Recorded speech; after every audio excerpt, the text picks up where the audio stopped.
Dr. Tony Evans once stood as a towering voice in evangelical circles. So when he announced he was stepping down as senior pastor because of a sin from his past, the news stunned the faith community.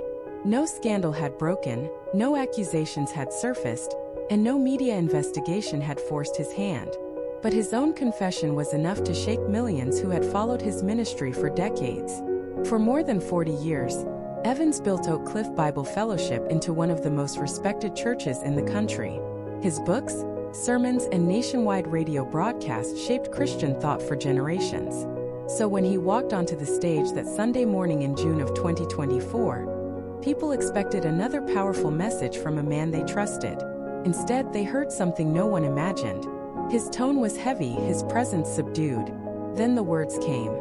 He had committed a sin in the past that had never been properly dealt with, and he needed to step away from leadership to seek restoration. He emphasized that the sin did not involve criminal or sexual misconduct, but it was nonetheless serious enough to disqualify him from ministry for a season. The sanctuary fell silent. Some wept. Others struggled to process what they had heard. The church released only a brief statement confirming his resignation and offering no additional details.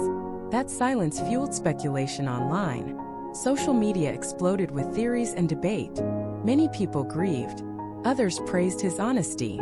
But no one knew the specifics of what had happened, and Oak Cliff Bible Fellowship's decision to keep those details private added to both the confusion and the respect people had for how the situation was being handled. Behind the scenes, Evans entered a structured period of counseling, accountability, reflection, and repentance. According to those close to the process, this wasn't about saving his reputation. It was about returning to alignment with the standards he had spent his life teaching. He submitted to guidance from elders, spiritual advisors, and external counselors. The church focused not on punishment but on healing. While public speculation swirled, Evans quietly withdrew from preaching, traveling, and public ministry. Months passed with little news, until a quiet announcement stunned the Christian community again. He had been restored to ministry, but he would not be returning as senior pastor. This meant he was spiritually restored, free to teach and serve, yet not reinstated into the leadership position he once held. Inside the church, the response was emotional. Many members cried tears of gratitude and relief. They saw his humility as an example of the very biblical principles he had always preached. Outside the church, reactions were mixed. Some believed true repentance required full public transparency. Others insisted that grace does not demand public exposure of private failures. The restoration process highlighted something unusual in modern church culture. Repentance without spectacle, discipline without destruction, and restoration without rushing someone back into power. It became a model of accountability handled quietly but seriously. Evans's willingness to step back, submit, and wait showed a level of humility many found rare among prominent leaders. When he finally appeared again, he spoke with tears, thanking the congregation for their prayers and for embodying grace during the hardest season of his life. There was a quiet stillness before people rose in applause, not celebrating a return to authority, but honoring a man who chose humility over position. Still, one question lingered. Why would he return to ministry but not to the pastorate he founded and led for more than 4 decades? For Evans, leadership was never something to cling to. It was a calling he believed needed to be surrendered when trust had been compromised.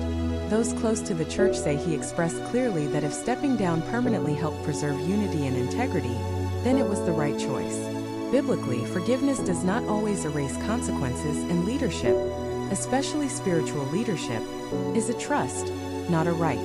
By choosing not to return as senior pastor even after restoration, Evans protected both the church and the credibility of its leadership standards.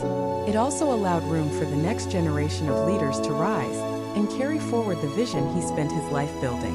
Outside observers debated whether he should have been fully reinstated or whether stepping aside permanently was the wiser path.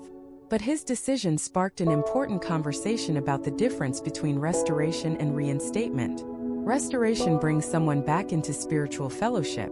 Reinstatement returns them to power. The church made it clear that only the former had taken place.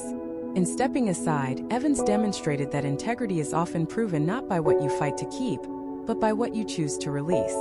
It allowed Oak Cliff Bible Fellowship to enter a new season with clarity and unity, while allowing Evans to continue serving, teaching, and mentoring without the burden of running a massive ministry.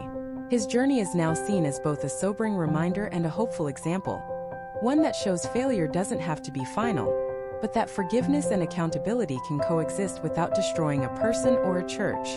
And as he continues in ministry, still respected, still restored, his story challenges leaders everywhere to consider whether true greatness lies not in holding on to power, but in knowing when to let it go.